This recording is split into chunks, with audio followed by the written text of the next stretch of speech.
out getting a guy like DeAndre. Actually, I think we've agreed to terms Was in there principle. was there we talked about it on the bus. Was there a fear because of how Julio Jones worked out getting a guy like DeAndre? Different players, obviously, different people, different mindsets. Again, anytime in free agency, I think,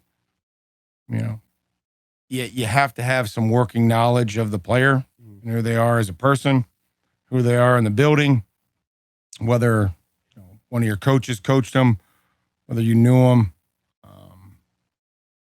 because just for the million reasons that we talked about with the culture and what's it going to be like and what the expectations are.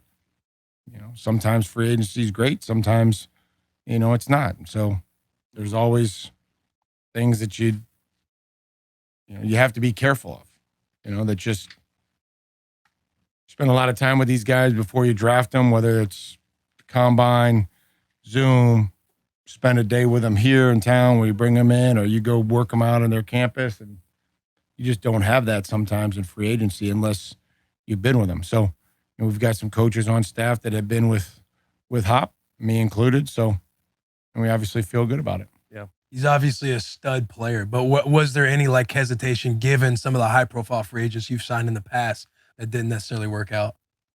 And then do you have to basically de-recruit yourself from that thinking so that way you can probably I don't think whatever happened in the past with another player is going to apply to this particular player. And if things come up, we'll have to, work through them. But we wouldn't have signed him or wanted to sign him if we weren't confident that, he'd help us.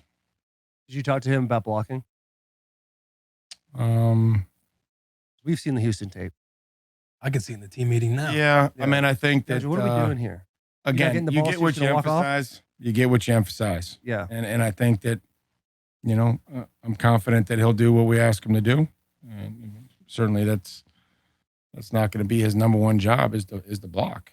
It's not going to be Traylen's number one job. It's not going to be Kyle's number one job. So, we have to do a better job. I can coach speak you to death, but we got to protect the quarterback so that we can, throw the ball efficiently. You don't have to throw it 50 times to win, but you got to throw it efficient. Yeah. A lot of noise saying that the Titans are in a rebuild year.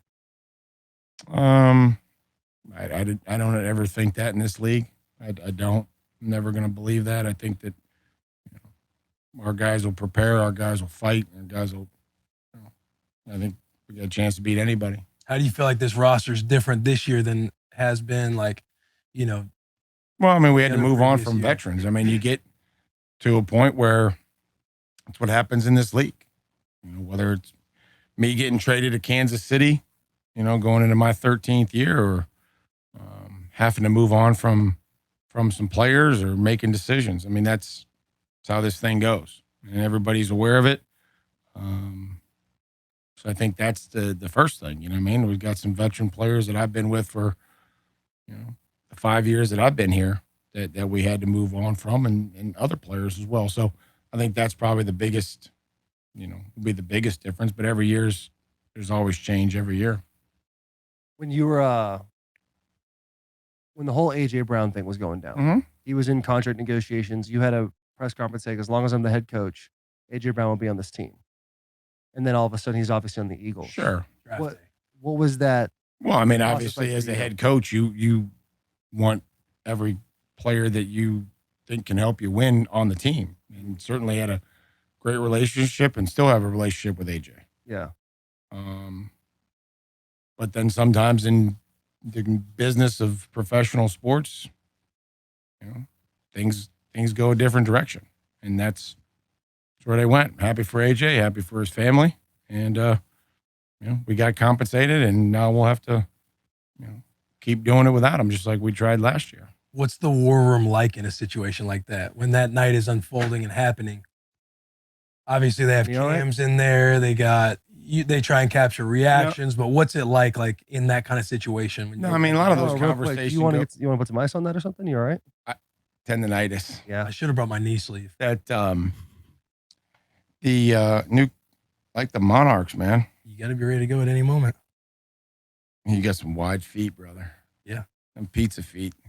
But a lot of those conversations go on. Season out here. Some of those go on before, like you're on the clock, right? So, we traded whatever we traded this year, and you had kind of have conversations, and that's those don't just happen in the 12 minutes or 10 minutes that you're on the clock. A lot of those times it's talked about before, and ultimately once they were on the clock, they made the deal. What's the do you have any more on AJ? I want you to take me in that war room. Like, what was the back and forth? Do you remember like their first offer? Who called who?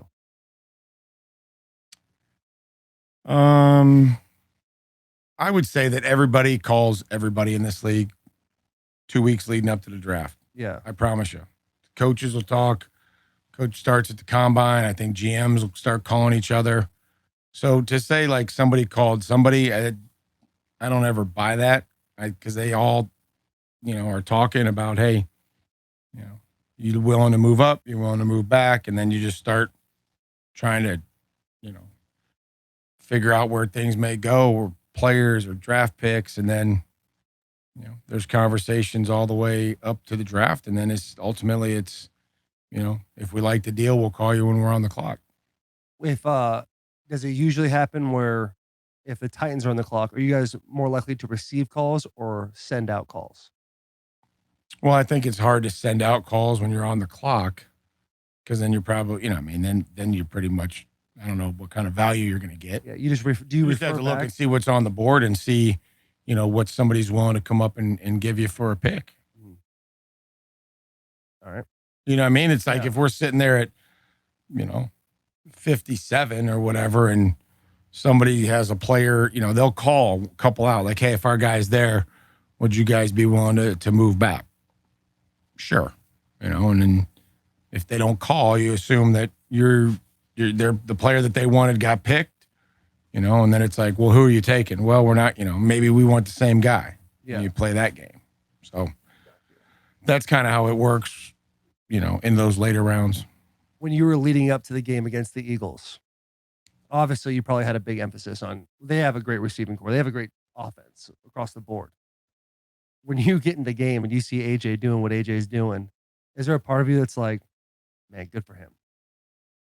Maybe not right then and there. Yeah. Fuck no. You know what I mean? But because I try to look, I try to look back and see, that game was a 1-score game, and we jump off sides in the red zone, and we get pushed back, and we don't, finish the drive off, and then it just kind of snowballed from there. The quarterback got hit and fumbled, and we couldn't do anything to stop him on big plays. But I don't know if I looked at it right then and there. I wouldn't say I'm happy for AJ, but not certainly that day. Scored a touchdown. He scored a touchdown and they called it back. Not that and day. then he did another one. Yeah,